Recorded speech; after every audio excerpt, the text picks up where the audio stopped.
particulièrement, nous, Tunisiens qui habitons à l'étranger, en particulier en France, nous sommes très soucieux du développement local tunisien.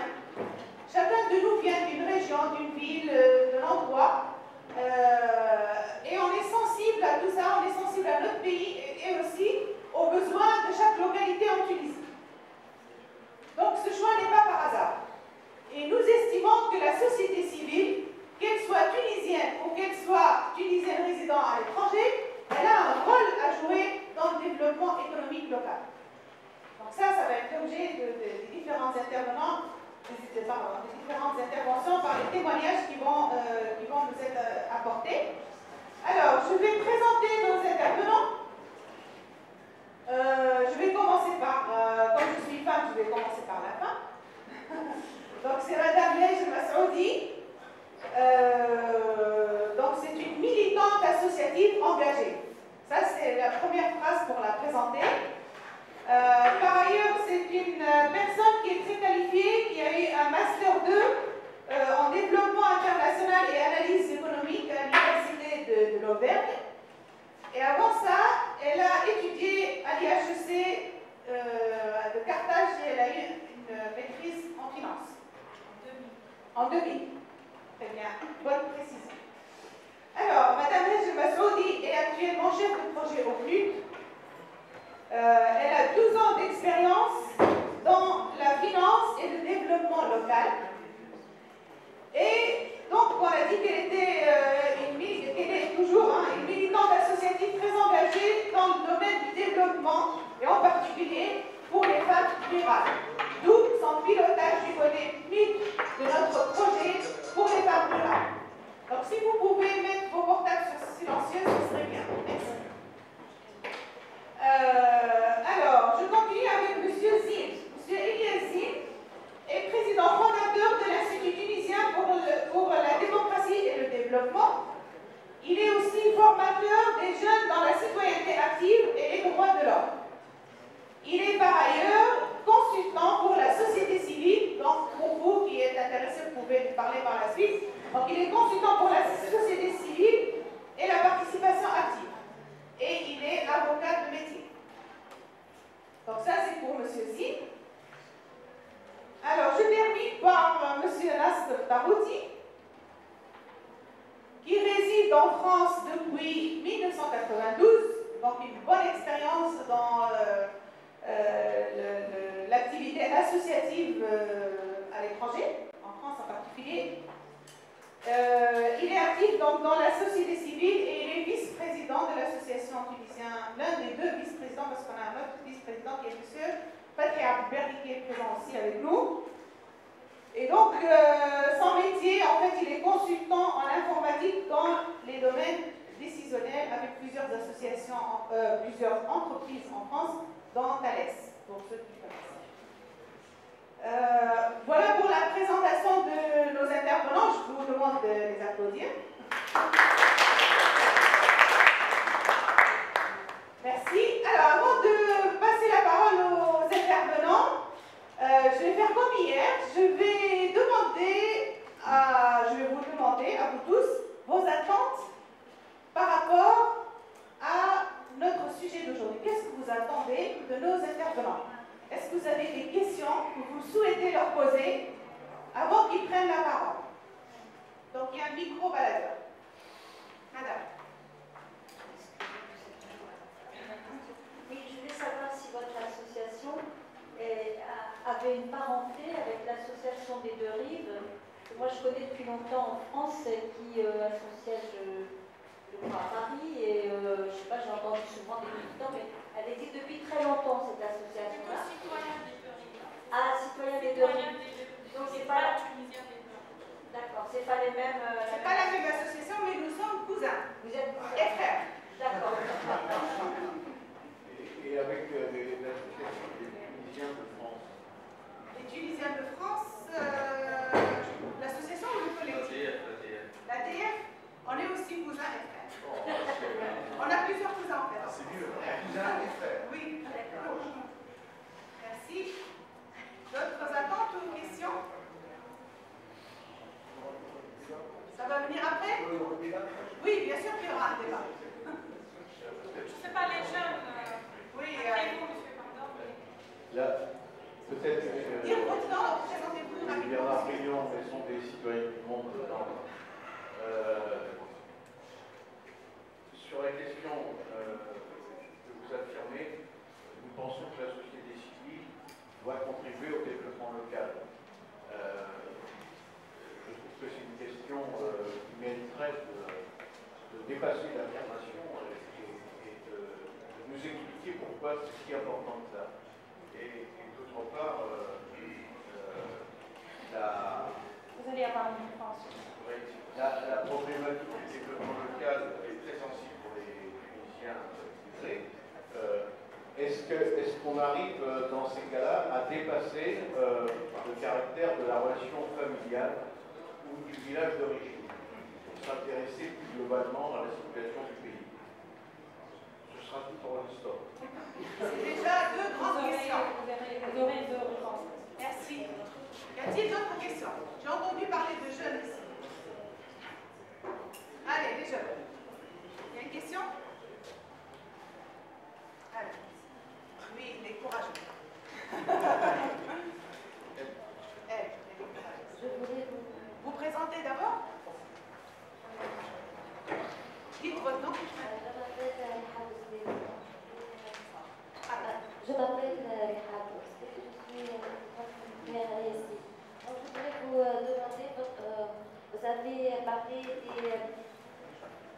des inondations, comment vous les avez. Alors, je voulais vous demander quelles sont vos contributions dans la Tunisie.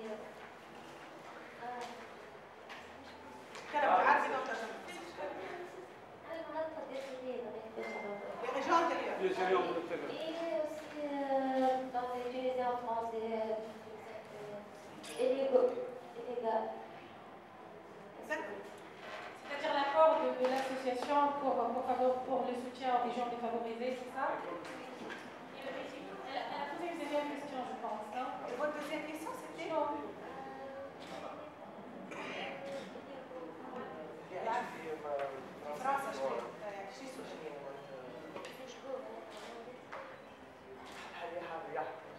Ah, l'immigration illégale. Quel est notre rôle par rapport à l'immigration illégale? D'accord. Tu peux répéter la question, s'il te plaît? La première question, notre contribution pour les villes intérieures du pays, les régions intérieures, et la deuxième, c'est l'immigration illégale. Est-ce qu'on a un rôle là-dessus? En fait, juste pour corriger, on ne parle plus d'immigration illégale parce que ça touche un peu à la dignité, mais on parle de migration irrégulière. C'est-à-dire non conforme aux procédures réglementaires. On ne parle plus d'illégal parce que normalement, selon la Charte des droits de l'homme, on a la liberté de déplacement. Alors, on va se contenter de ce premier lot de questions. Et donc, je passe la parole à nos intervenants. Nasser, tu vas commencer? Il faut que le micro touche. Oui. Bienvenue parmi nous. Donc, l'association tunisienne de riz, vous savez très bien qu'après la Révolution, beaucoup de Tunisiens ne prenaient pas le risque de s'engager associativement. Donc, il y a beaucoup de Tunisiens qui aiment bien participer, mais n'avaient pas cette possibilité. Après la Révolution, il y a eu beaucoup de Tunisiens qui se sont inscrits dans des actions à travers des associations. Ce travail-là était pour nous donc un travail pour des débutants, des jeunes. Donc on apprend sur le tas et on essaie d'avancer tout en demandant en fait accompagnement des associations qui ont plus d'expérience, des organisations. Tunisiens de riz, donc au lendemain de la Révolution, des Tunisiens en France se sont réunis pour créer Tunisiens de riz et on a décidé de travailler sur trois axes économiques. Le premier axe est un axe économique, un deuxième axe social et un troisième axe culturel et citoyen. Et donc, j'ai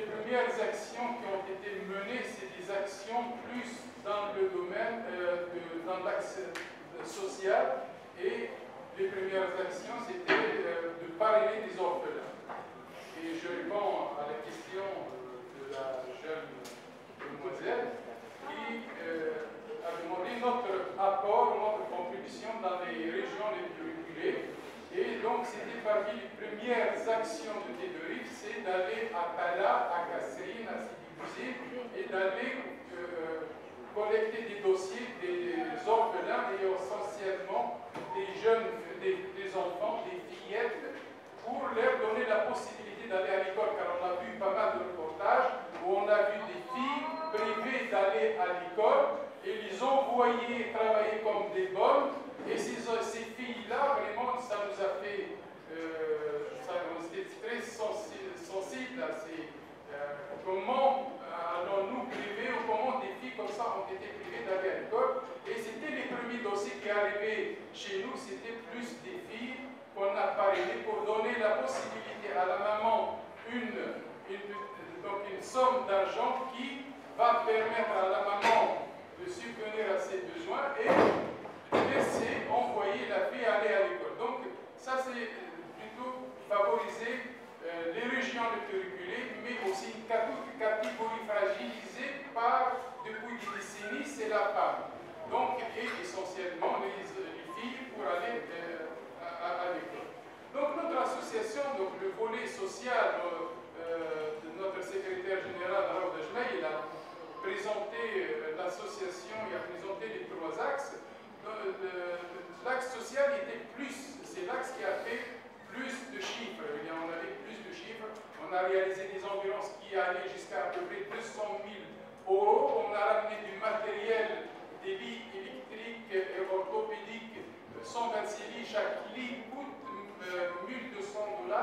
Et on a équipé des hôpitaux avec ce matériel médical dans les régions les plus reculées. Et on a vu des situations, on a vu des hôpitaux, il y a manque de matériel, de secours, et donc c'est une contribution d'une petite association jeune dans une association qui a vu lumière en 2011. Et l'association, donc, elle a fait de telle sorte à être présente pendant, par exemple, les inondations de 2012. Donc on avait pas mal d'actions. L'action SOS Neige de 2012, l'action SOS Inondation de 2012, l'action Hiverdou qui a couvert la région de Tala et de Kasserine. Vous avez des vidéos sur Facebook, sur YouTube qui illustrent nos actions. Donc c'est une contribution modeste. On ne dit pas qu'on a fait le bonheur des Tunisiens, mais c'est une contribution modeste. La Tunisienne des 2 rives, c'est des consultants, c'est des cadres, des étudiants, médecins, ingénieurs, des Tunisiens qui sont motivés et impliqués pour réussir l'après-révolution. Comment les Tunisiens peuvent réussir cet élan, cette étape transitoire très importante pour accompagner notre pays, car notre pays avait besoin de tout ce travail, de cet accompagnement dans le domaine social, culturel, économique. Je reviens, actuellement, je vais parler un peu de l'axe économique. L'axe économique, en fait, on avait lancé 2 projets, les serres agricoles pour la région de Tozeur et de Gafsa, et le projet d'élevage. Ce projet d'élevage, notre association elle a eu de l'apparition au journal officiel en France du 8 mars 2011. 8 mars 2011, comme par hasard on n'a pas choisi la date, mais c'est la journée de la femme rurale. Nous avons choisi, ce n'est pas parce que nous avons eu l'apparition du journal, au journal officiel 8 mars, mais on voulait faire quelque chose pour notre pays. Nous, on n'a pas pu participer et être parmi les Tunisiens qui se sont révoltés, qui sont descendus dans la rue et qui ont fait faire partir une des pires dictatures de notre époque. Nous, on voulait faire quelque chose. Et pour faire quelque chose et participer, donc, c'est de s'inscrire dans des actions nobles à travers notre association, à travers ces 3 axes économiques, culturels et citoyens et social. Et donc, nous, on avait, le ministère de Gorge-Conférence, on a eu un appel à projet. un appel à projet destiné à des associations tunisiennes. C'était le 15 mars 2030. Donc, soit 7 jours après l'apparition de la reconnaissance légale de notre association en France. Donc, on a participé à des tables rondes et on doit déposer le dossier un mois après, le 15 avril. Donc, nous, on a posté notre réponse à l'appel à projet le 15 avril au soir. C'était 23h59 minutes. C'était les premiers mails qu'on a postés, c'était presque aux dernières secondes du délai. Et donc, les derniers délais. Donc, on a participé et on était parmi les 5 premières associations sur 25 associations à être retenues pour participer et gagner cet appel à projet. Donc, on est, comme on a entendu parler et dire qu'on est en première année démocratie. Nous, on était première. Nous, on était maternelle, ou même on apprend. Mais on a une envie, on a une volonté d'aller plus loin. On croyait, certains nous disaient, mais vous perdez votre temps, vous n'allez pas arriver. Et le fait que certains nous disaient, vous n'allez pas arriver, c'était pour nous de multiplier, d'accentuer l'envie et d'aller pour réussir. Et on avait réussi, donc on avait réussi cet appel à projet avec le ministère des Affaires étrangères, avec un chèque de 50 000 €. Par la suite, cet appel à projet, il faut des partenaires. Et les partenaires, on avait eu des promesses du ministère de l'Agriculture, de l'APIA, du CRDA, comme quoi la Tunisie accompagnait les associations ou les promoteurs et encourageait des projets comme le nôtre, qui est destiné à des femmes rurales dans le domaine de l'élevage, l'engraissement des taurillons. Mais on a perdu beaucoup de temps. On a eu des rendez-vous, des demandes. On a perdu énormément, plus d'une année à attendre un financement qui n'est pas encore arrivé et qui n'arrivera jamais. Donc, mais malgré tout, c'est le parcours du combattant. Il faut aller plus loin. Il ne faut pas croiser les doigts et rester à attendre ou dire c'est impossible et se renfermer dans nos cafés ou dans je ne sais pas. Mais quand même, on a continué à chercher. Le ministère de la Femme, Madame Siemberg à l'époque, donc on l'avait sollicité et le ministère donc, a étudié notre dossier. On nous a attribué un chèque de 15 000 dinars. Il restait malgré tout 33%, car l'APIA devait intervenir dans les textes, comme c'est déjà noté dans les textes, entre 25 et 40%. Donc on avait besoin de 33%. Donc j'avais eu la chance de savoir qu'il y a un appel à projet porté par le PNUD. Donc on a envoyé notre candidature et c'était notre intervenante, Mme Hajar Massoudi, qui a pris connaissance de notre dossier, mais on ne la connaissait pas. C'est à travers les mails, à travers le téléphone. Et donc notre projet a été soumis à une commission à Bruxelles et notre projet a été retenu avec un chèque de 46 000 $. Notre association a participé avec un chèque de 2 000 €. Donc la somme totale, ça fait plus de 100 000 €. Et cette somme nous a permis donc de créer notre projet. Donc de créer notre projet qui est porté aujourd'hui par notre association. Et ce projet-là nous a permis donc de faire bénéficier une dizaine de femmes de 35 moutons, car on a changé, on a eu aussi un autre problème technique avec le ministère de l'Agriculture qui interdisait l'importation des taurillons. Donc voilà, moi j'ai parlé de ce projet car il y a des difficultés surtout. Mais ces difficultés, comme on a vu aujourd'hui, même pour notre réunion, nous sommes au Forum social mondial. La salle, on a eu un problème. C'est SP12 ou 137. Pas de sonorisation, pas d'électricité. Donc ces aléas, on va les rencontrer toujours. C'est comme le sel dans notre nourriture. mais il faut continuer, il ne faut pas baisser les bras pour avancer et y croire jusqu'au bout que nous pouvons réaliser, que nous pouvons surmonter ces difficultés et avec vous, avec des bailleurs de fonds comme le PNUD, comme le ministère des Affaires étrangères. Et sachez-le que, par exemple en France, il y a minimum 160 appels à projets par an. Et si des Tunisiennes et des Tunisiens impliqués dans des associations peuvent en fait concourir à ces projets et elles peuvent gagner des appels à projets et faire permettre nos régions de ces projets, de ces financements pour aider et accompagner nos régions. Donc voilà le projet aujourd'hui que notre association a pu réaliser malgré son jeune âge. Nous ne sommes pas des experts dans le domaine de la société.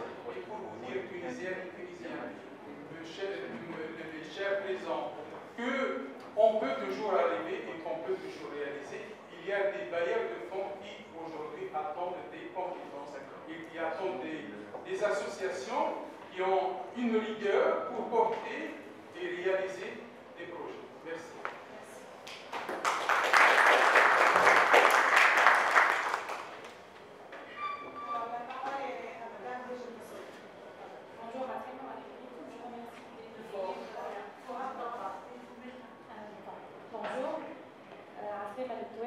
Bonjour à nos honorables invités. Je remercie les deux rives pour les efforts qu'ils déploient depuis que je connais ces gens-là. Sachez qu'ils sont venus de la France spécialement à leurs frais, sur leur propre budget. Je vous remercie vivement. Voilà, mon intervention, ça va être sur deux parties. J'ai préparé un petit speech. Je n'aime pas les speeches, mais il faut que un speech qui parle un peu de tout ce qui est appui à la programme et projet qui vise à intégrer la diaspora dans le développement national et dans le développement local. Puis je vais vous présenter un peu le projet qui fait partie d'un programme international et que je gère en Tunisie. Bon, la migration, plus qu'une opportunité, une nécessité. La question de la contribution des migrations aux problématiques de développement est au centre des débats sur la scène internationale. Le Forum mondial sur la migration et le développement, entre 2007 et 2012, a toujours souligné la nécessité d'intégrer la migration comme axe principal dans les discussions sur le développement. Le dialogue de haut niveau sur la migration et le développement 2006 et 2013 aussi, il a réussi à ancrer plus fermement la migration dans le programme de développement des États. La déclaration de la conférence Rio + 20 en juin 2012 sur l'avenir que nous voulons aussi a souligné la nécessité de promouvoir et de défendre efficacement les droits de l'homme et les libertés fondamentales de tous les migrants, en particulier les femmes et les enfants, et de traiter la question des migrations internationales par la voie de la coopération et en tant qu'axe de développement. Donc, en Tunisie, en 2012, les statistiques affirment que 10% des Tunisiens vivent à l'étranger. Vous savez que cette diaspora, en majorité très très jeune, dynamique et jouissant d'excellentes formations, et ne doutant pas de son amour pour la patrie, participe par 5% au PIB et 22,7% à l'épargne nationale. Et quand on dit 5% au PIB, c'est 5% transfert d'argent. On ne comptabilise pas l'argent immobilisé malheureusement, parce que comme on n'avait pas assez de confiance dans le système politique, on n'investissait que dans l'immobilier, dans ce qui ne peut pas se faire, ou ne peut pas voir sa valeur dévalorisée. Il n'y avait pas vraiment d'investissement créateur d'emplois, malheureusement, par manque de confiance dans le système, et par le système très corrompu et très bureaucratique. Donc, en 2012,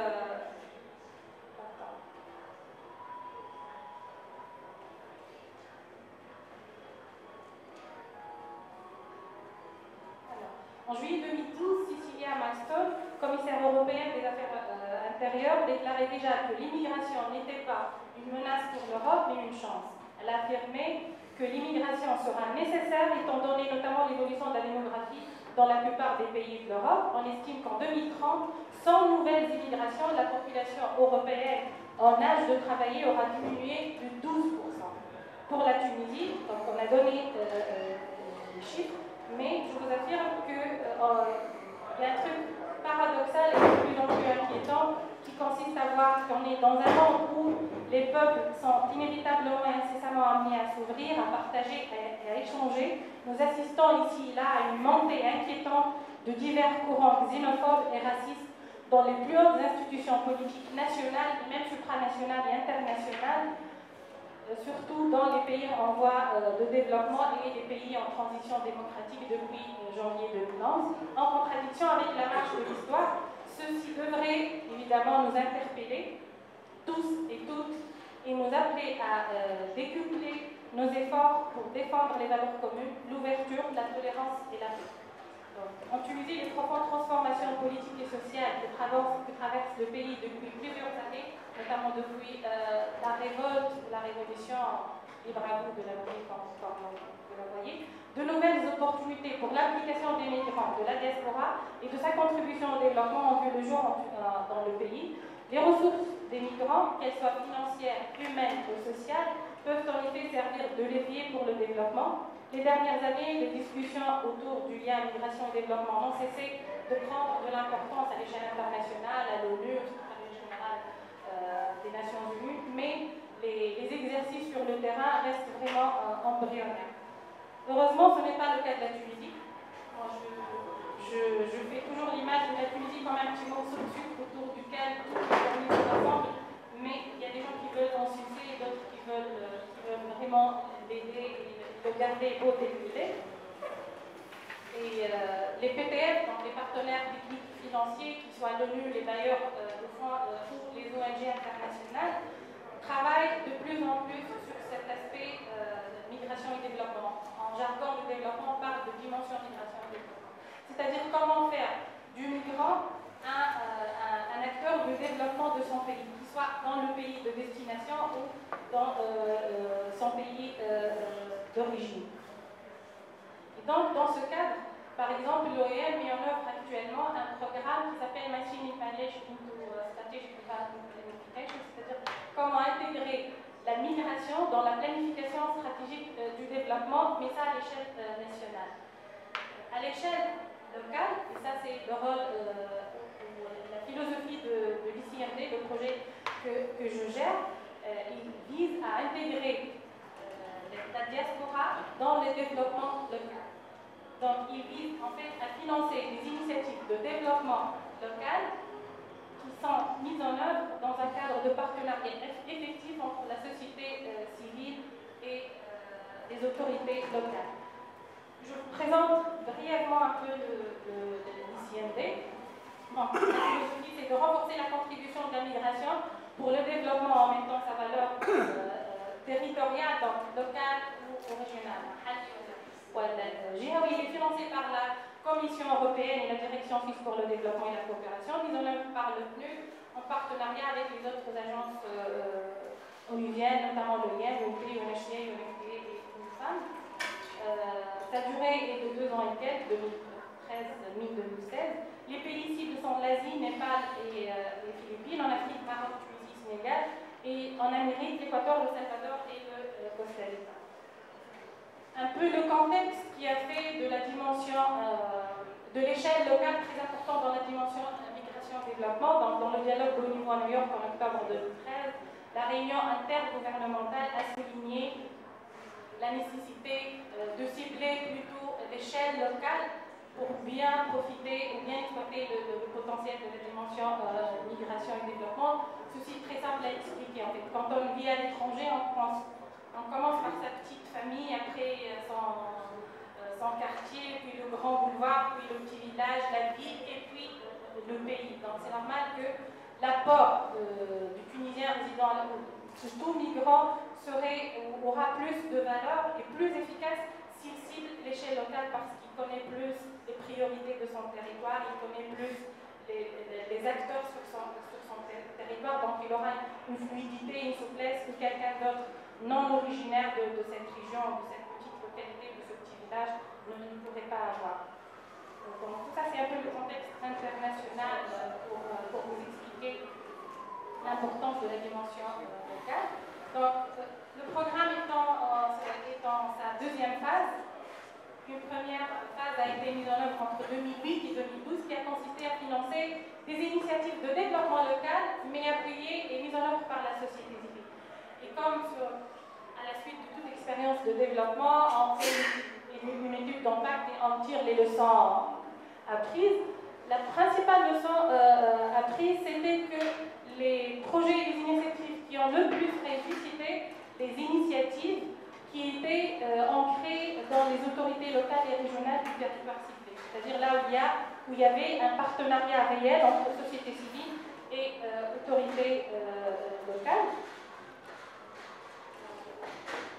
Et de ce fait, pour cette deuxième phase, on avait comme critère éliminatoire que l'initiative ou le projet candidat au financement de l'ICNV doit être mis en œuvre soit par une association de la société civile en partenariat avec une autorité locale et ou régionale, soit mise en œuvre par une autorité locale et ou régionale en partenariat avec la société civile, bien évidemment en intégrant le rôle de la diaspora. Et là, quand on dit diaspora, c'est vrai que là, c'est catégorie d'une association, mais quand on dit diaspora, on parle aussi des personnes physiques et des entrepreneurs, donc du secteur privé, mais pas seulement des associations de la société civile. Donc les objectifs en face, on a dit, c'est augmenter l'impact positif de la migration sur le développement local à travers un appui ciblé aux autorités locales et aux organisations de la société civile. Les activités principales, donc c'est le financement de projets. Deuxièmement, c'est renforcer les capacités des autorités locales et régionales à avoir un partenariat avec la société civile, à intégrer la diaspora et les Tunisiens résidents à l'étranger dans leurs activités de développement territorial, depuis l'identification des besoins et priorités jusqu'à l'étude, en passant par le financement, jusqu'à l'étude d'impact et le monitoring.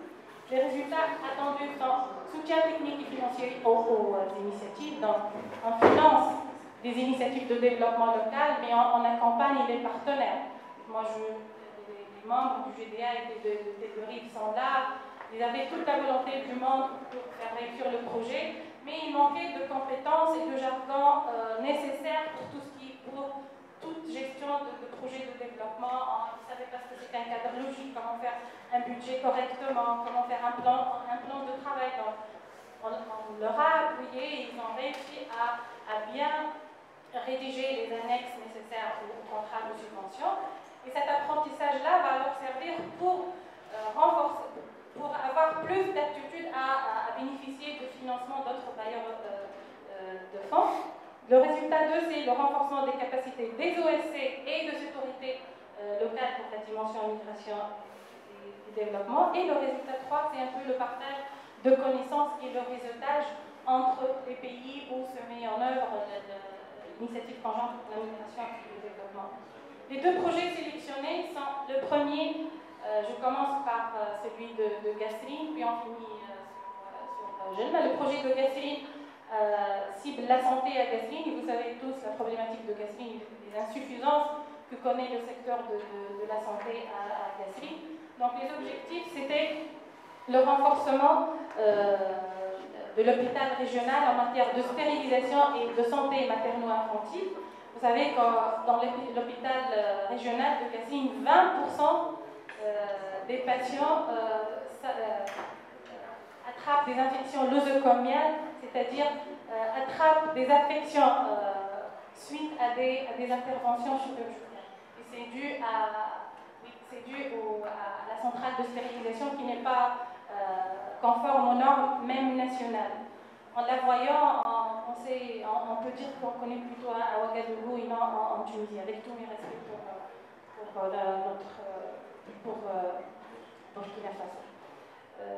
Donc, le territoire cible, c'est Gassrine, parce que c'est un appui à l'hôpital régional de Gassrine. Hydra et Jibilienne, qui ont les indicateurs de santé les plus faibles que Gassrine, sachant que Gassrine a les indicateurs de développement régional les plus faibles en Tunisie, accès à l'équitable, proximité des services, tous les indicateurs de Gassrine sont les plus faibles. Gassrine, ici du Bouzid, bien sûr, et on a même des indicateurs qui sont les résultats d'études du ministère du Développement et de la Coopération internationale, on a des indicateurs carrément négatifs. Donc, Hydra et Gédilienne, les partenaires, et là va apparaître le rôle de la diaspora dans la mise en œuvre de ce projet. Là, je n'ai pas indiqué le budget, mais le budget est assez respectable. Il est de 420 000 $. Donc, c'est de l'ordre de 800 000 dinars tunisiens. Les partenaires, donc, on a l'ONFP, l'Office national pour la femme et la famille, la Direction régionale pour la santé publique, le Croissant Rouge national, le comité régional du Croissant Rouge, le gouvernorat de Kasserine, les communes de Kasserine, Hidra et Gédilienne, et la région Toscane, c'est une région italienne partenaire du projet qui a déjà travaillé sur la stérilisation et l'appui à la santé à Kasserine, et que ce projet vienne vraiment en continuité avec l'initiative qui était déjà en cours. Il y a l'association Pontes, qui est une association de Tunisiens résidant en Italie. Nodoslat, c'est une ONG internationale qui travaille sur la cause féminine, travaille exclusivement sur la femme. ARPEC, c'est une association régionale de Kasserine. Et Europe African Partnership, c'est une association qui travaille sur le développement local et la coopération décentralisée. Et l'hôpital Meyer, il y a du personnel de l'hôpital Meyer qui viennent donc faire des sessions de formation au profit du personnel de la santé.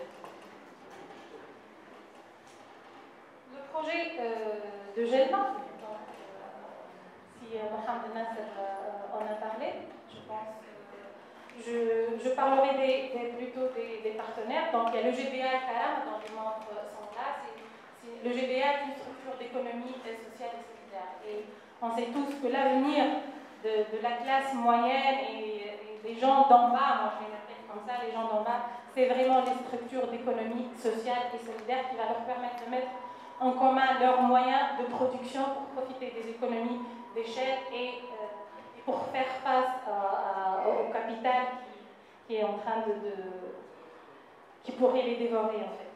Le gouvernorat de Sidi Bouzid, le commune de Gelma, la délégation de Gelma, le ministère des Affaires étrangères français qui a financé le projet en premier lieu avec 50 000 €, c'est ça, donc plus que 120 000 dinars tunisiens. Le ministère de la Femme, Ijurlé, qui est un groupement, je ne sais pas si c'est toujours partenaire du projet. Maintenant, j'ai essayé de résumer les défis majeurs en matière de migration et de développement. C'est-à-dire quels sont les grands chantiers sur lesquels la Tunisie doit travailler et vraiment d'urgence pour pouvoir exploiter le plus efficacement possible la dimension migration et développement, c'est-à-dire pour pouvoir profiter du potentiel, des compétences et de l'amour de la diaspora éparpillée partout dans le monde.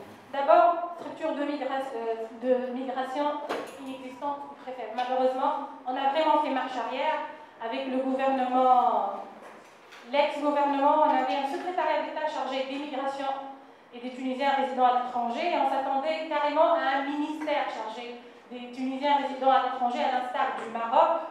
Et peut-être qu'on aura l'occasion dans le débat de parler de l'expérience du Maroc. Malheureusement, heureusement pour eux et malheureusement pour nous, vraiment le Maroc me dépasse sur tous les plans. Ils travaillent plus sur la décentralisation, ils ont un ministère chargé des Marocains à l'étranger. Je ne sais pas pour ceux qui ont voyagé, vous voyez les affiches du Maroc et le marketing territorial des petites villes du Maroc partout, dans les gares du métro, du train, partout.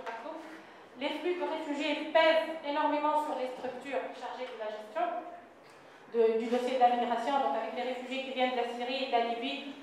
Les gens qui travaillent dans les structures chargées de la migration travaillent plutôt à gérer cette crise de réfugiés plutôt que gérer la migration comme facteur de développement pour la Tunisie. Donc s'intéresser plus aux Tunisiens résidant à l'étranger, nécessité d'une structure chargée directement des Tunisiens résidant à l'étranger, à l'instar du Maroc, qui assume la transversalité de la dimension migration-développement. Ce qui est très important pour la dimension migration et développement, c'est son aspect transversal. C'est-à-dire à travers cette dimension, on peut servir tous les secteurs. Vous voyez ici un projet qui cible la santé, un autre qui cible le développement rural et l'agriculture.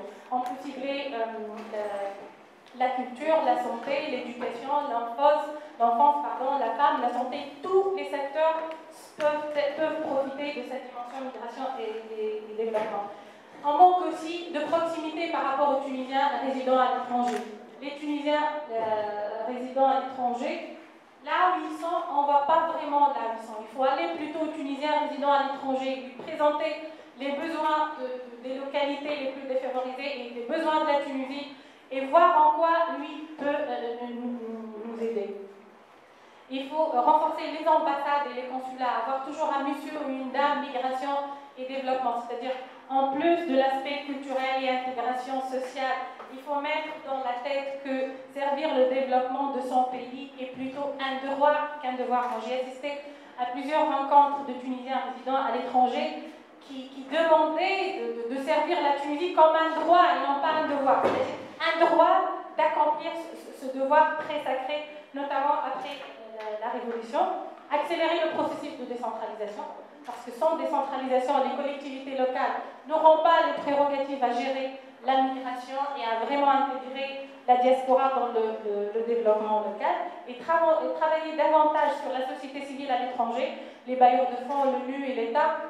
On voit tout le temps tout le monde mis sur la société civile, mais la société civile en Tunisie. Il faut cibler la société civile qui sert le développement de la Tunisie, où qu'elle soit. Et je dirais même travailler même sur la société civile non tunisienne et de droit non tunisien qui veulent servir le développement de la Tunisie.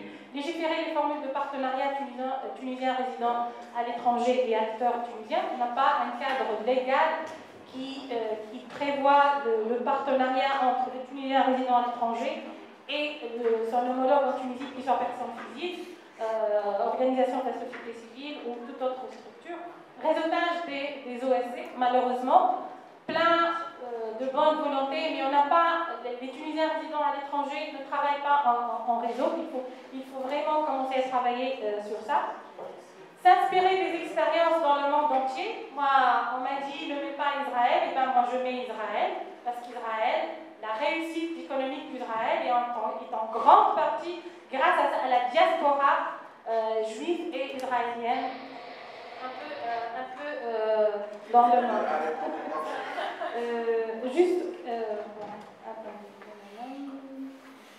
Oui, en fait, juste sensibiliser les organisations de la société civile à leur rôle de développement. C'est-à-dire, c'est vrai, il y a des actions ponctuelles, des contextes que le contexte exige parfois, comme les vagues de froid, le parrainage d'orphelins, mais il faut aussi avoir confiance en leur rôle dans le développement de la Tunisie, pas seulement dans les actions de charité ponctuelles. Voilà, merci.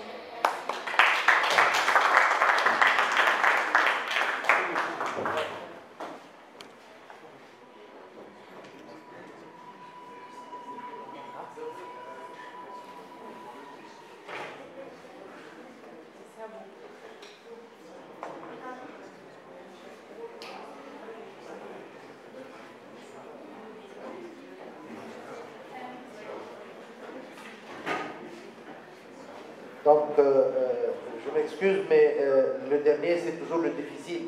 Donc, c'est pourquoi j'ai pratiquement essayé de ne pas faire de la théorie pour passer directement sur la question de la jeunesse et du développement local par l'échange de bonnes pratiques que la société civile tunisienne a pu faire pour que les jeunes s'intéressent aux questions de développement local et participent activement dans un contexte de post-révolution.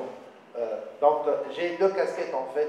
Je suis le directeur exécutif du club UNESCO Bardo, dans lequel, avec Madame Ravia, on est membre dans la Fondation Ananine, le réseau tunisien de la Fondation Ananine.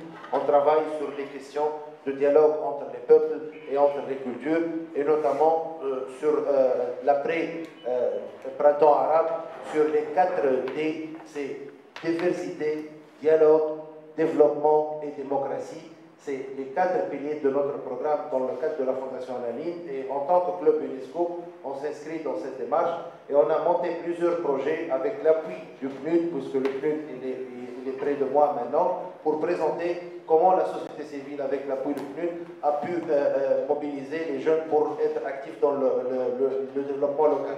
Le premier projet, c'est un projet de dialogue constitutionnel. Vous savez qu'après la Révolution, le premier chantier, c'était comment faire une première élection et comment mettre en place la constitution de la Deuxième République. De ce fait, on a monté ce projet-là qui s'appelle Enatosi. Je suis tunisien, je suis tunisienne, en mettre à la place la question de genre et l'approche genre pour le dialogue constitutionnel.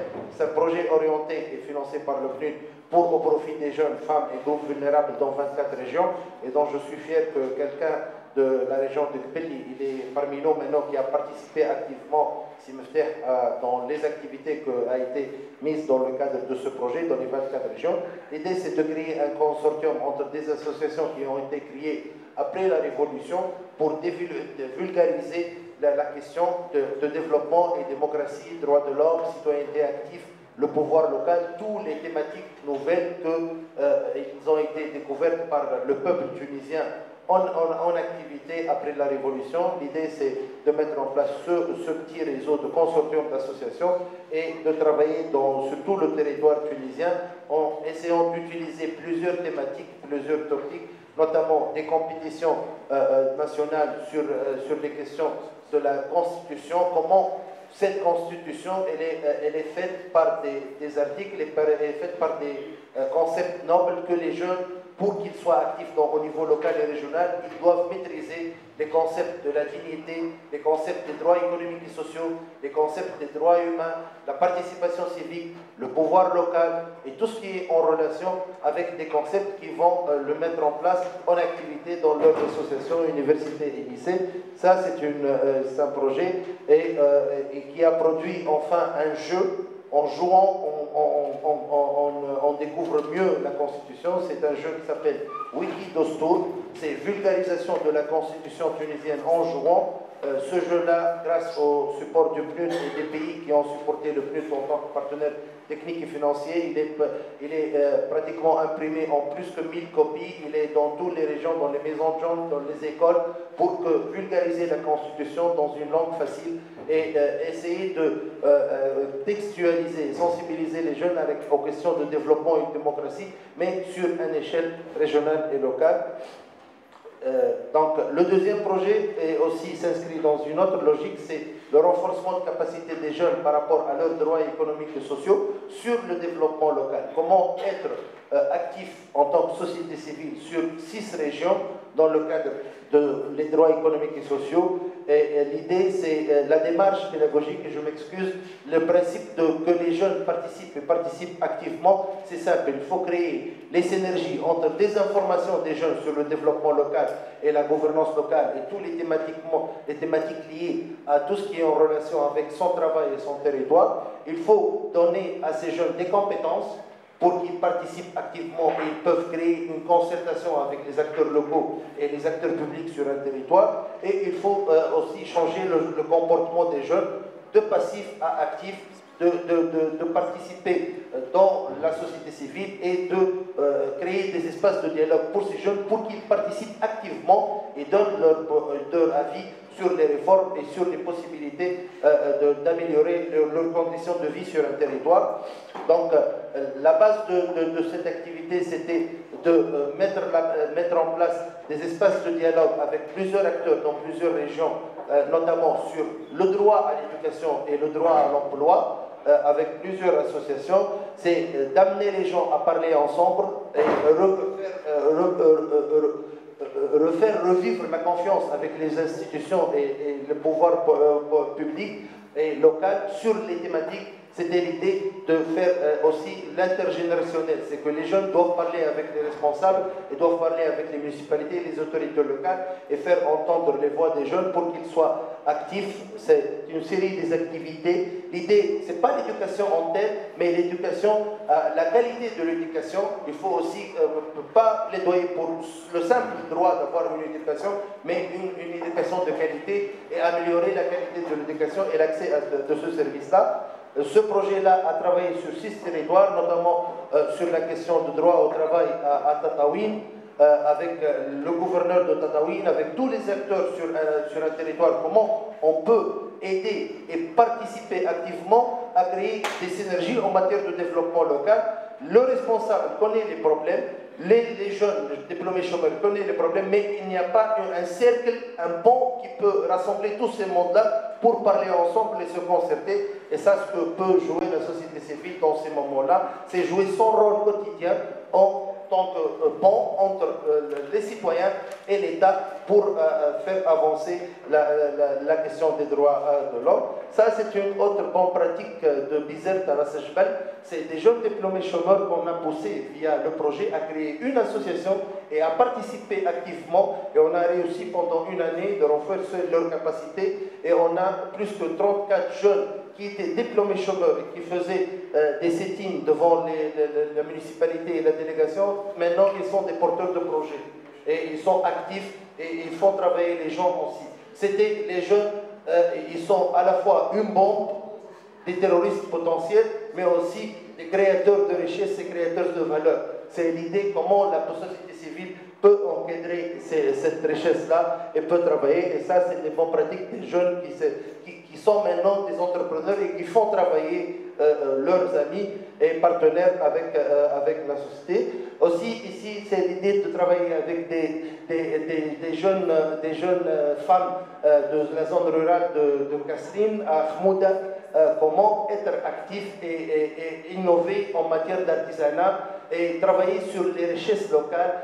Aussi, Chambi, c'est une source de tension pour la Tunisie, mais aussi c'est une source de richesse. Il y a des richesses naturelles dans votre territoire que vous devez comprendre et analyser pour pouvoir vivre sur ce territoire. Et c'est un travail d'accompagnement pour ces jeunes artisans, renforcer leurs capacités en matière de soft et life skills. Comment peut-on améliorer votre capacité et travailler sur vos richesses naturelles et ne pas attendre l'État pour vous donner une petite prime. Et on a réussi jusqu'à maintenant à créer une coopérative avec ces femmes-là et ils travaillent et elles exportent leurs produits. Donc, sans avoir l'idée aussi de renforcement de capacité, la société civile doit jouer son rôle de renforcement de capacité. C'est dans le cadre de ce projet, on doit outiller ces jeunes pour être actifs en matière de droits économiques et sociaux et surtout sur un territoire en matière de développement local. Ils doivent avoir les outils de plaidoyer. Il faut les former en communication, comment on communique entre nous-mêmes et comment on communique avec les acteurs locaux, comment on communique avec les acteurs publics. Il faut aussi leur outiller en matière d'analyse du budget public. Il faut comprendre sur un territoire, il y a un budget, il y a un potentiel, il faut comprendre comment l'État met le paquet sur quel territoire et comment tirer profit de cet investissement public qui est le nôtre pour avoir des financements à nos projets ou à nos besoins. Et c'était l'idée de renforcer la capacité de ces jeunes-là. On a choisi sur les 6 territoires de renforcer la capacité d'une dizaine de jeunes et les outiller pour qu'ils soient actifs en matière. Et l'idée, c'est ces jeunes-là reviennent sur leur territoire et leur formation qu'ils ont pris en matière d'outils de plaidoyer et développement communautaire, et c'est faire des formations de pair en pair dans leur territoire. C'est le transfert de la connaissance sur un territoire et créer aussi qu'ils soient aussi experts et peuvent partager quelques informations et l'échange des principes et des outils avec d'autres acteurs locaux. Faire des formations de formateurs sans permettre aux jeunes de s'entrer dans son territoire, dans son environnement local, ça n'a pas de sens. On fait beaucoup de formations, mais le jeune ne peut pas travailler sur son territoire. C'est dans le cadre de cette logique-là qu'on a fait. Et après la réussite du projet de la jeu Wiki Dostour, on a été sollicité par le PNU pour créer un autre jeu qui s'appelle ABC-DES, ABC Droits économiques et sociaux. C'est comment vulgariser les droits économiques et sociaux. La constitution tunisienne ne dit pas le droit au travail, mais dit l'État fait de son mieux d'avoir du travail pour les jeunes. Et en connaissant la constitution, en connaissant les outils internationaux en matière de droits économiques et sociaux, vous pouvez faire votre plaidoyer en matière de développement local en tant que jeune actif. Le dernier projet, c'est aussi, on parle de jeunes et développement local, sans penser à la municipalité. Notre constitution, dans son 7e chapitre, c'est le pouvoir local. Donc pour nous, c'est essentiel en tant que société civile de jouer notre rôle de vulgarisation des concepts de la démocratie locale et gouvernance sur les régions, parce que le futur de la révolution tunisienne dépend incessamment, comme a dit Madame l'experte Knut, sur le processus de la décentralisation et du développement local et régional.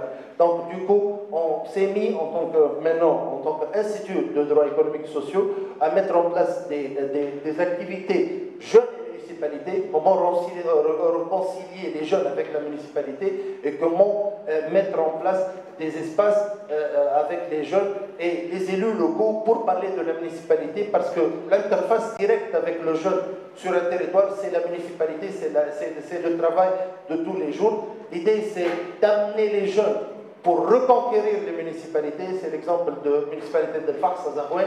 On a mis dans au moins une dizaine de municipalités, on a amené les jeunes, les activistes de la société civile avec les conseils municipaux temporaires pour travailler ensemble et repenser le futur de leur territoire à partir de la municipalité, pas en dehors de la municipalité. Et ça, pour nous, c'est très important. L'idée aussi que les jeunes connaissent les priorités de leur territoire en matière de développement, identifier en matière concertée avec les acteurs locaux et en présence des responsables les priorités à mettre en place à court et moyen terme pour que notre territoire au niveau local et régional soit meilleur et soit plus inclusif et les approches soient plus correctes en matière de développement. C'est un travail simple que la société civile peut faire et peut initier pour créer cette nouvelle dynamique et cette culture de développement. L'autre côté, c'est plaidoyer pour avoir une quota de jeunes dans les prochains les conseils municipaux. C'est OK, on est fiers en tant que Tunisiens que nos femmes tunisiennes ont une parité, mais la parité a donné ses limites dans les élections parlementaires et on l'a vu. Pourquoi on plaide pour que les jeunes soient actifs en matière de développement local via les municipalités et être présents en poste de responsabilité dans les régions, c'est important aussi. L'autre aspect, c'est aussi on travaille pour avoir une génération intéressée et participe activement. C'est aussi travailler avec les enfants, leur initier et faire des activités et sortir surtout des espaces fermés. C'est aussi fêter la révolution et rêver pour une meilleure Tunisie avec plusieurs acteurs. Et ça, c'est un exemple d'un festival qu'on a fait dans une zone vulnérable à Tunis, à Douar Hichem, qui était la scène de plusieurs activités terroristes, mais aussi c'est aussi vendre le rêve pour ces jeunes et rendre l'espoir, parce que c'est ça l'espoir de la Tunisie, c'est ça l'espoir de la révolution. Et merci.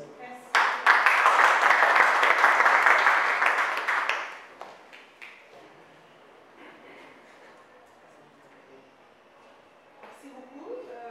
Je ne sais pas si ça passe, tout ça en passe.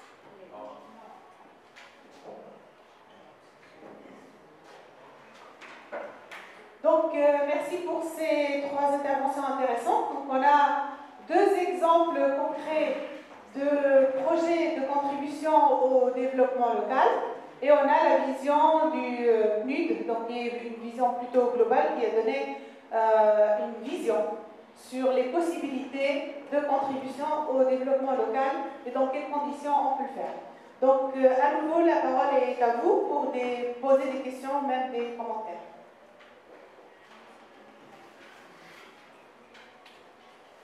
Toujours très actif.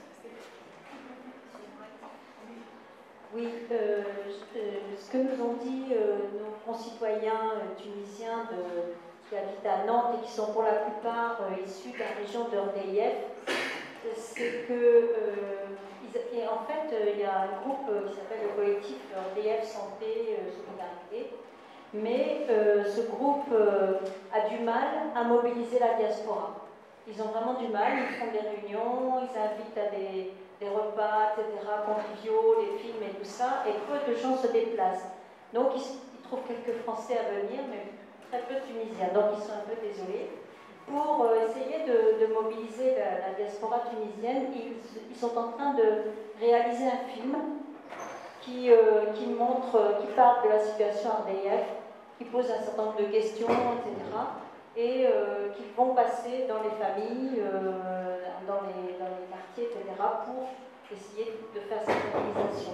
Voilà, je voulais juste vous donner cette information, ça peut intéresser d'autres gens et mobilise donc des jeunes, y compris issus de la région, qui sont en échange avec une structure d'éducation populaire en France pour faire ce film. Donc, merci madame. Donc derrière votre témoignage, il y a quand même une question. C'est comment mobiliser la diaspora tunisienne qui vit à l'étranger. Est-ce que voilà, je pouvais... D'abord, en fait, moi j'avais loupé de parler de quelque chose de très important et le temps très court. Je dois attirer votre attention sur l'effort de l'État tunisien à travailler sur l'intégration de la diaspora dans le développement national et local. Il y a une restructuration de l'OTE qui est l'Office des Tunisiens résidents à l'étranger, qui d'habitude travaillait sur tout ce qui est culturel, l'intégration sociale des Tunisiens dans leur pays de destination, et quand ils viennent ici, un peu de arabe et tout.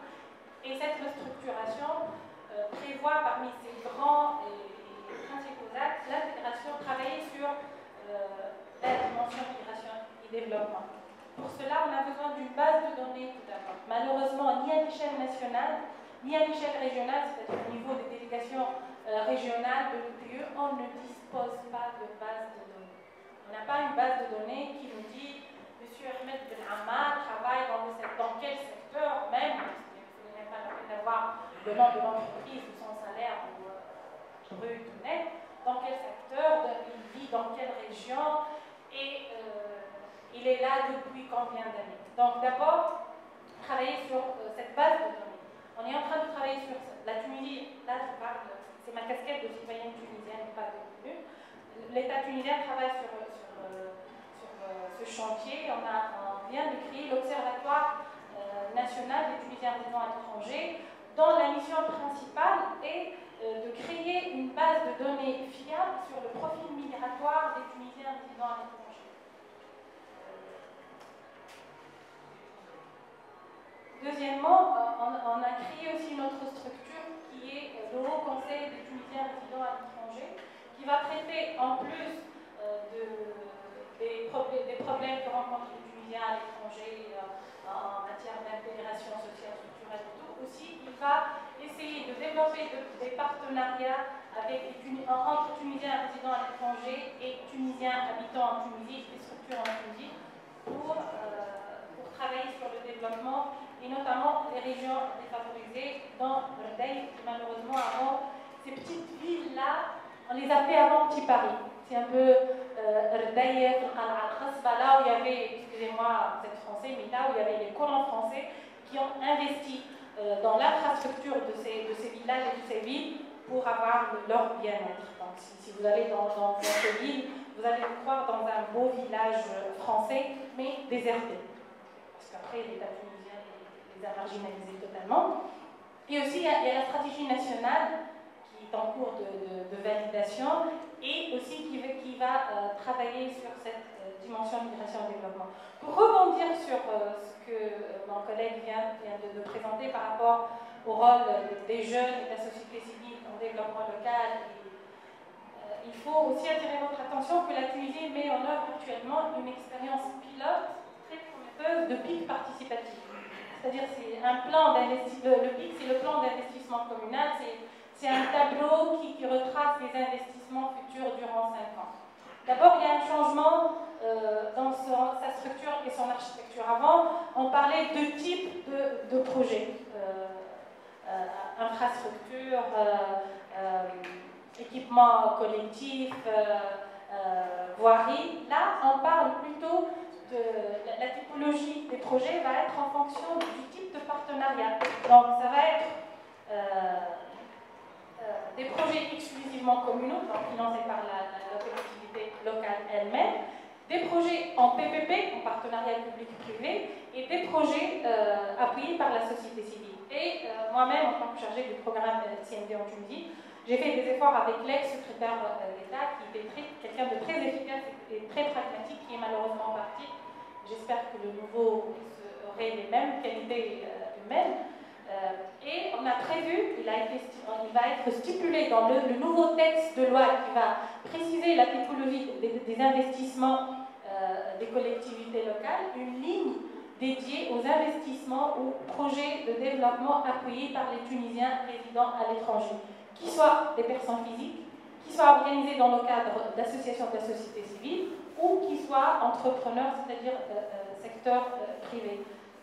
Donc moi, ce que je vois, malheureusement, la région de Gafsa, Sidi Bouzid et Gassrine étaient couvertes par la même délégation régionale de l'ETE. Et ça fait partie des aspects de marginalisation et d'appauvrissement de ces régions. Alors que, en termes de population et de surface, ça pèse. On devrait avoir peut-être 2 délégations à Gassrine et 2 à Gafsa, par exemple. Donc, du coup, il n'y a pas l'OPE qui est chargé normalement de travailler plus sur les Tunisiens résidant à l'étranger quand ils rentrent et d'organiser des événements de sensibilisation et de relancer ces Tunisiens qui viennent pour appuyer le développement local vient d'être pris. Donc, maintenant, on a une délégation régionale pour Gafsa, une délégation régionale pour Gassrine et une délégation régionale pour Sidi Bouzid. Très faible structure, mais la délégation est là et je sais qu'elle est en cours d'un réel renforcement en logistique et en ressources humaines. Ce que je vous propose, moi, c'est que l'OTE organise des événements pendant le retour des Tunisiens résidant à l'étranger en partenariat avec le gouvernorat et la commune de Delft.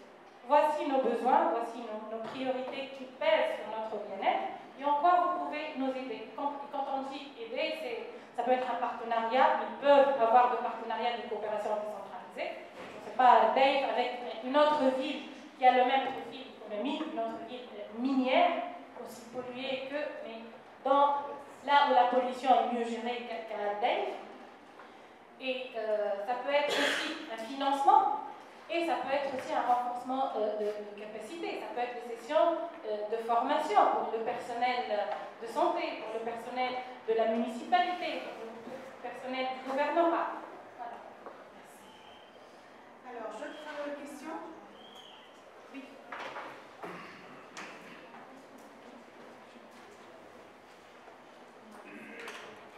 Je me permets juste de prendre la parole pour rebondir sur les propos de Madame concernant la mobilisation de la diaspora tunisienne à l'étranger. Étant militant associatif moi-même, vivant en France, je sais que c'est un point qui n'est pas simple du tout. Vous mettez peut-être le doigt là où ça fait mal. En réalité, les Tunisiens, on a appris à être des progressistes. C'est-à-dire que le Tunisien gère son quotidien, son travail, cherche à rentrer en vacances en Tunisie l'été et c'est tout. Il ne s'intéresse pas de façon générale, en tout cas le Tunisien vivant en France, de façon générale, il ne s'intéresse pas au travail associatif ou à l'engagement associatif. Il ne lui apporte rien en retour. En réalité, j'ai même vu plus de facilité à solliciter des amis qui sont d'autres origines que tunisiennes, marocains, algériens ou même français de souche, que de solliciter des Tunisiens. Le travail de mobilisation est un travail qui est très très difficile. C'est un travail de longue haleine qui ne paye pas toujours facilement. Je suis issu du milieu universitaire et j'ai même connu des Tunisiens qui sont jeunes, qui sont arrivés de Tunisie pour étudier en France, et je vous assure que c'est un travail pas simple du tout, que de s'engager pour d'autres et que d'arriver à motiver d'autres gens ici de la diaspora tunisienne dans ce but-là. J'avais pas de questions, je voulais juste apporter mon témoignage. Merci. Est-ce qu'il y a un autre témoignage qui ne va pas dans le même sens? Non. Peut-être je vous passerai après la pause.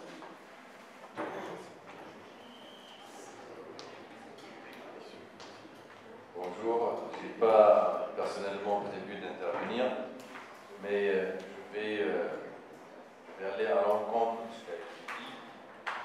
Et surtout, je vais rebondir sur la question de Madame. Moi, j'ai personnellement critique au travail associatif. Mais la grande question, comment mobiliser tous nos concitoyens, tunisiens ou français, à faire surtout un travail noble pour le bien de tous. Malheureusement, mon ami Nasser a dit que c'est vrai, l'association est jeune, mais nous avons tous, chacun d'entre nous, une grande carrière dans le travail associatif, autre que celui-là. Surtout après la Révolution, il y avait un travail qui a été fait par beaucoup d'associations, mais il y avait des associations qui travaillaient depuis les années 80. Et le problème, c'est comment mobiliser surtout on parle de la Tunisie, les Tunisiens au travail associatif. Bon, par exemple, pour T2 Villes, que je représente personnellement, il y a beaucoup d'adhérents, il y a beaucoup d'estime à son travail parce qu'elle a suivi une ligne très claire. D'abord, la transparence et l'engagement citoyen, et les projets sont diversifiés. C'est-à-dire, les projets ne sont pas partisans. Il y a des associations qui font des projets partisans. C'est ça le problème du travail associatif. Pour notre cas, pourquoi on a réussi dans un temps très court, par exemple, d'avoir la confiance par exemple, de parrains pour 150 orphelins, c'est pas simple. Mais parce qu'ils savent très bien qu'il y a la traçabilité de bout en bout du travail et qui montre, il y a des rapports, il y a des suivis, il y a aussi des résultats. C'est ça, le problème du travail associatif actuel, c'est qu'il faut qu'il soit de temps en temps critiqué et rappelé à l'ordre par, je ne sais pas, des structures, comme des citoyens comme vous, pour que les acteurs associatifs, c'est-à-dire mènent leur travail, et surtout quand ils sont meneurs de projet et quand ils assument une responsabilité, il y a des fonds où ils ont assumé une responsabilité pour que ce fonds soit très bien géré, sans que ce fonds soit c'est-à-dire orienté vers des fins soit politiques, soit enrichissement personnel. Voilà ce que j'ai dit.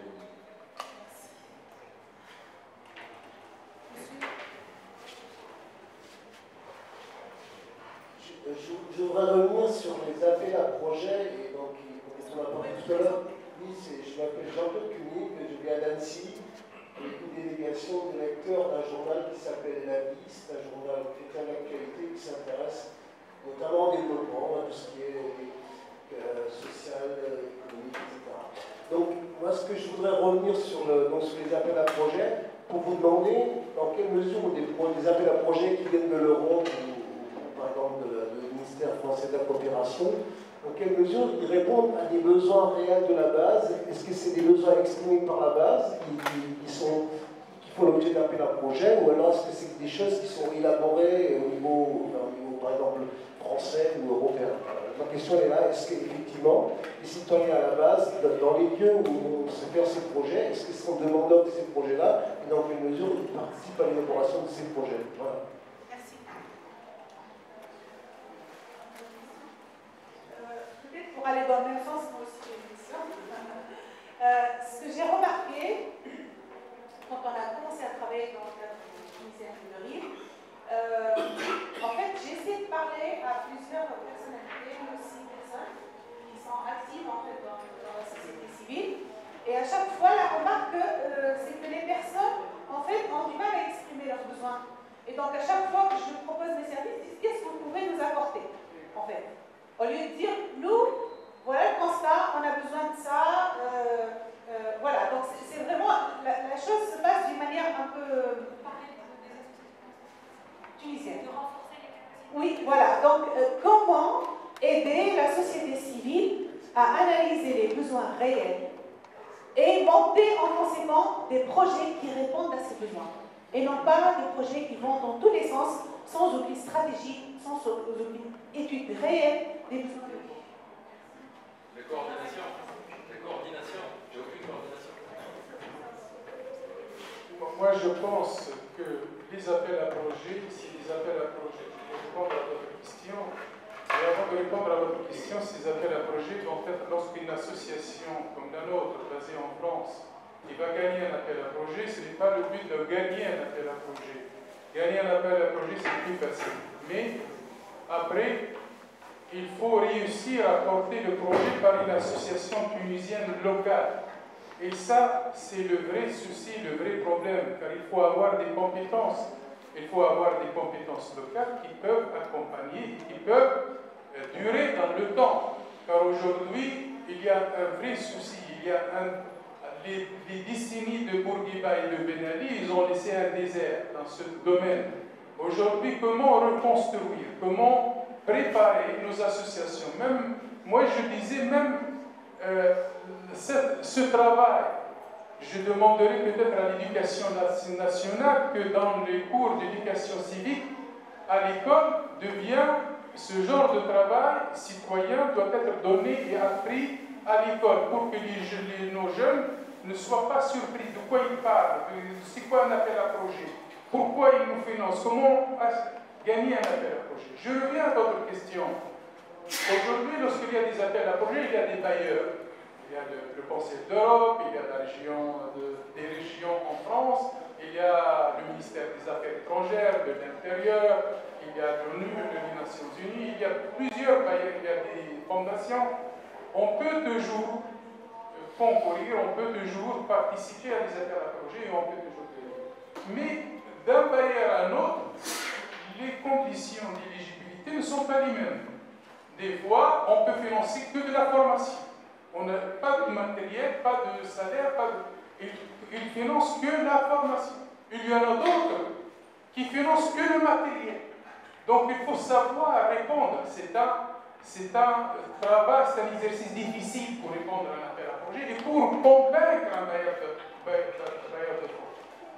Pour après le mettre en place, c'est ça la difficulté.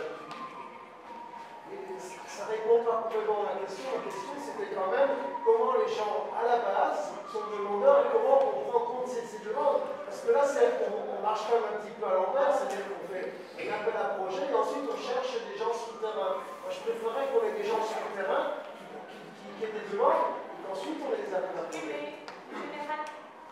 Juste 30 secondes, je réponds rapidement, je laisse le micro. En fait, nous, le fait qu'une association, c'est souvent on s'adresse à une localité, à une région. C'est souvent les ressortissants de cette localité, de leur pays. Nous, on connaît plus ou moins les problématiques de la région. Donc, lorsqu'on va répondre à un problème, à un projet, c'est comme nous, on est membre déjà, où on connaît le terrain. Donc, on répond plus ou moins dans la même philosophie de l'appel à projet.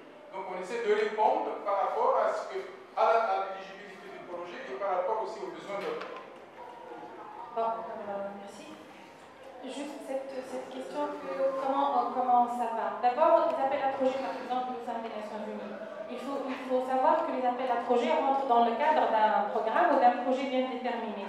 Ce programme ou ce projet rentre dans le cadre d'un programme qui lui-même rentre dans le cadre d'un document co-signé entre l'État tunisien et les Nations Unies. Donc sur la base des besoins exprimés par l'État tunisien ou sur la base d'un consensus qui répond aux besoins de développement de la Tunisie et puis de la région ciblée.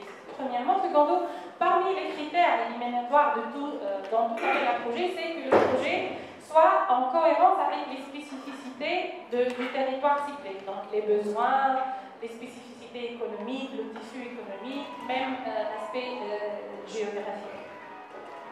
Cette question que c'est vrai, les partenaires techniques et financiers ont des exigences très très disparates et parfois contradictoires, et ça vraiment handicape les associations de la société civile pour répondre à leur appel à proposition. Cette question a toujours été soulevée. Et Et dans le cadre il y a actuellement l'Union européenne met en œuvre un plan d'appui à la société civile de PAS.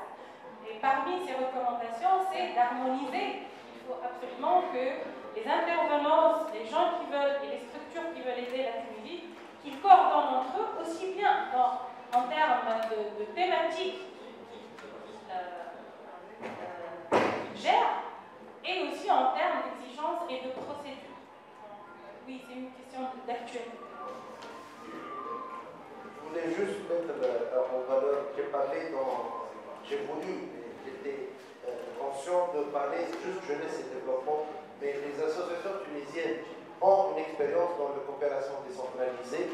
On utilise des mécanismes avec la région PACA sur plusieurs échanges de jeunes. En Tunisie, c'est développé, et très bien développé, la question de coopération entre les villes et les municipalités et les conseils régionaux du centre ou des régions PACA ou de certaines régions avec des régions spécifiques comme l'Isère, comme le Grand Tunis, comme Kasserine, maintenant que la région PACA s'investit dans des activités et la mise en place des maisons d'association et l'idée des maisons communautaires, le renforcement de capacité. On utilise notamment les associations de la société civile tunisienne, les mécanismes Erasmus, Youth in Action, Romaine Jeunesse, pour faire des échanges de jeunes.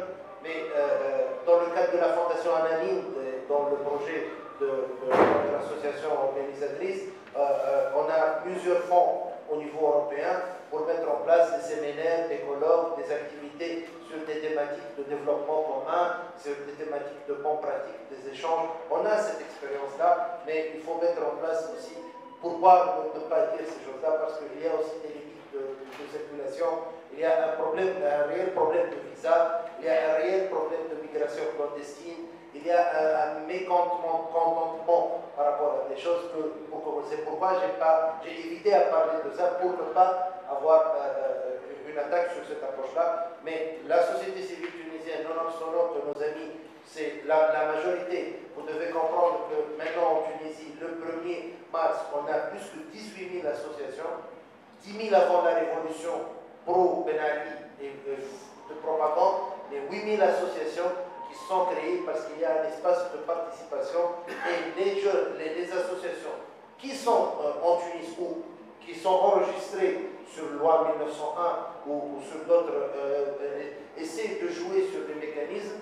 Il faut noter aussi que dans le cadre de nous, on a plus que jamais besoin de la diaspora tunisienne pour aussi être nos ambassadeurs par rapport à des thématiques bien réelles et des thématiques de partenariat et de réseautage pour répondre à des besoins spécifiques que notre État, dans son état actuel, ni le budget public, ni la coopération internationale peut répondre à certaines thématiques qui sont vraiment très délicates. On a besoin de cet apport-là pour mettre en place aussi sur les principes humanitaires, sur les principes de dignité, de l'emploi, de l'inclusivité, des valeurs que certaines sociétés ont pu développer. Et nous, on est dans une phase deuxième année de démocratie. On essaie d'apprendre et on essaie d'avancer ensemble, mais on croit absolument que les politiques ne peuvent pas faire que la société civile et les hommes et les femmes peuvent faire pour entre eux. Est-ce que vous avez d'autres questions?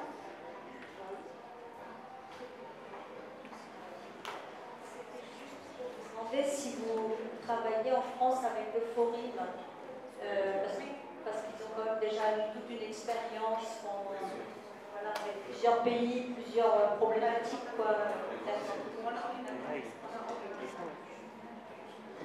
En fait, le Forum, permis de répondre, on a de bons contacts avec eux. On a même été sur le projet de créer une sorte de COSIP tunisien. Bon, ça a été un peu ralenti au vu des échanges entre différentes associations, parce que c'est pas simple de se fédérer et de créer quelque chose en commun, mais en fait, ils nous connaissent très bien. On est en contact avec eux et on a de bonnes relations. Moi, je souhaite quand même, avant de donner le mot de conclusion, vous faire part d'un constat en fait, par rapport à notre expérience au sein de T2RIV. C'est que la chose que je ressens, c'est le manque coordination en fait, avec le monde associatif qui travaille sur les mêmes thématiques.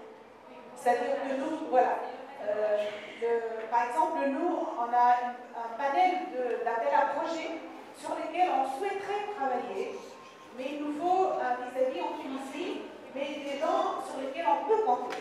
Parce qu'on ne connaît pas, en fait, on ne connaît pas les associations qui sont très actives sur le terrain et qui peuvent, auxquelles on peut faire confiance pour justement faire un travail partenarial.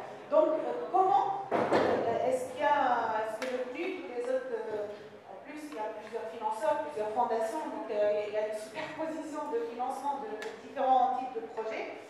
Donc, comment faire, nous, associations tunisiennes qui existent à l'étranger, on a la Tunisie, mais quand on veut répondre à un appel à projet, on s'appuie sur quoi? Comment notre réseau, il peut être étendu, mais il est quand même limité. C'est-à-dire comment on fait pour repérer les associations sur lesquelles on peut s'appuyer pour travailler ensemble sur une thématique bien précise, que ce soit dans le culturel, dans l'économique ou de tout type de projet. On a besoin d'outils en fait.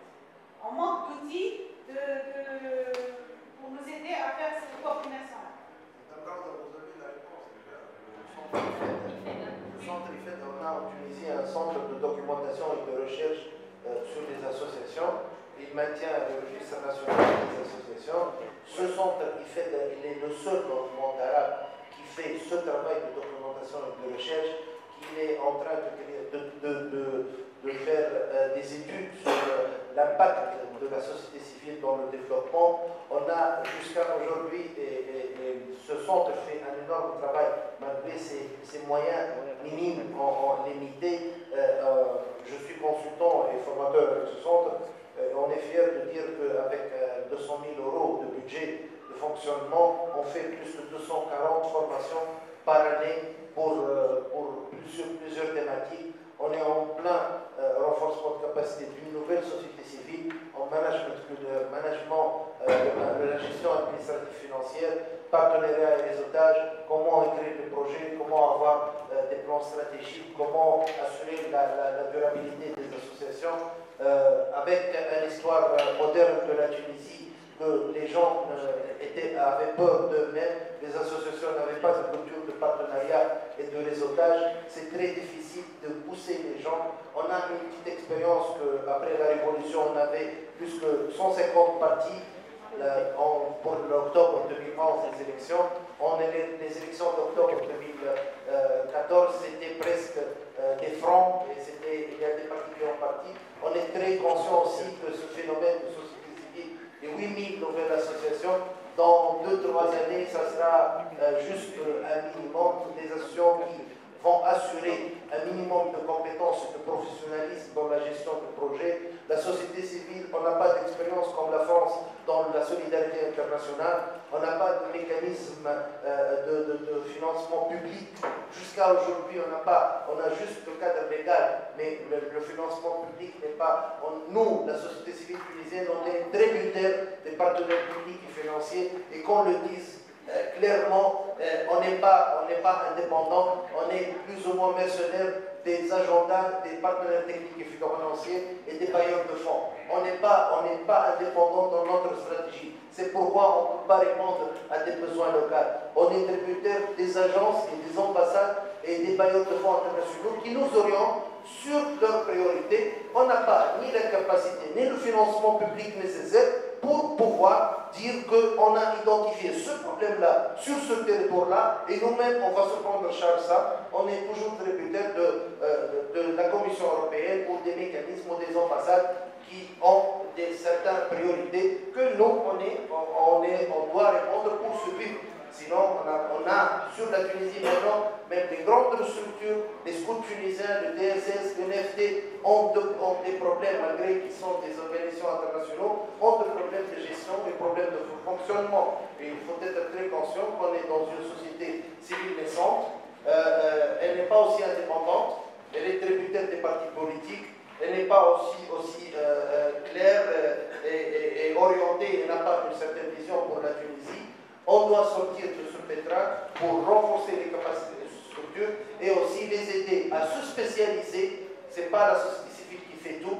Et il faut aussi être conscient d'une chose, dans un contexte post-révolutionnaire, on doit renforcer l'état de droit et pas essayer de faire le travail de l'État. Il faut travailler et mettre les ponts avec l'État. Et nous, on ne peut pas en aucun cas travailler le travail de l'État. L'État doit faire son travail, on doit le surveiller, mais nous, on peut aider sur les stratégies, sur le programme et sur d'autres outils que l'État ou les acteurs publics n'ont pas. Et ça, on doit être conscient. Et en aidant notre État et notre nouvelle démocratie à se consolider, on consolide la société civile et les libertés fondamentales. Merci.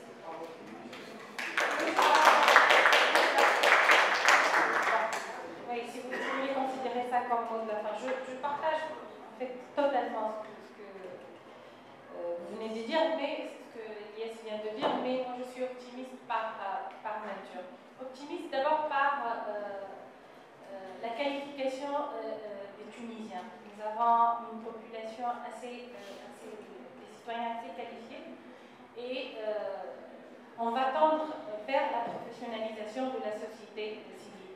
Les organisations qui n'auront pas les capacités ou la volonté de bien gérer les projets seront vouées à disparaître.